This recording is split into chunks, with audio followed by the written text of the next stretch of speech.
నీతిగా ఉండు. నువ్వు ధనుసులు చేయించక్కల, గొట్టాలు చేయించక్కల, గొడుగులు చేయించక్కల. మనం వంకరగా సంపాదించి అడ్డగోలుగా 100 కోట్లు సంపాదించి బాగా నేర్చుకున్న విద్య ఏంటంటే ఈ మధ్యన గుళ్ళో కిరీటాలు చేయిస్తామండి, హనుమంతుడు తోక్కి తొడుగుతా ఉండి ఎవడికి తోక్కి తొడక్కు, హనుమంతుడు తోక వదిలే.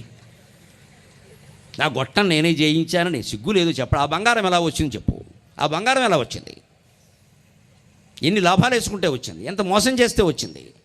ఆ బంగారం గుళ్ళో పెడతావా? అది పాపం కాదు అది. అందుకే దేవుడు చాలా గొప్పవాడండి. వెంకటేశ్వర స్వామి సహా అందరూ కిరీటాలు పెడితే పెట్టించుకుంటారు. పెట్టిన వాడిని మాత్రం చెంచలగూడలోనే పెడతాడు దేవుడు ఖచ్చితంగా. ఎవరిని వదిలిపెట్టడండి, ఎవరిని వదిలిపెట్టడండి. మనం అమాయకులం కావచ్చు, మా సైనికులు పోలీసులు కూడా అమాయకులు కావచ్చు. భగవంతుడు అమాయకుడు కాదు, భగవంతుడు అమాయకుడు కాదు. గమనించి జాగ్రత్త. ఎవడికి పడే వాత వాడికి పడిపోతుంది. ఎన్ని కేజీల కిరీటం పెట్టినా పెట్టించుకుంటాడు. తోసేవాడిని తోసే చోటగా తోసేస్తాడు. ఇది కొట్టేస్తాడు, అది కొట్టేస్తాడు. ఇది గ్రహించక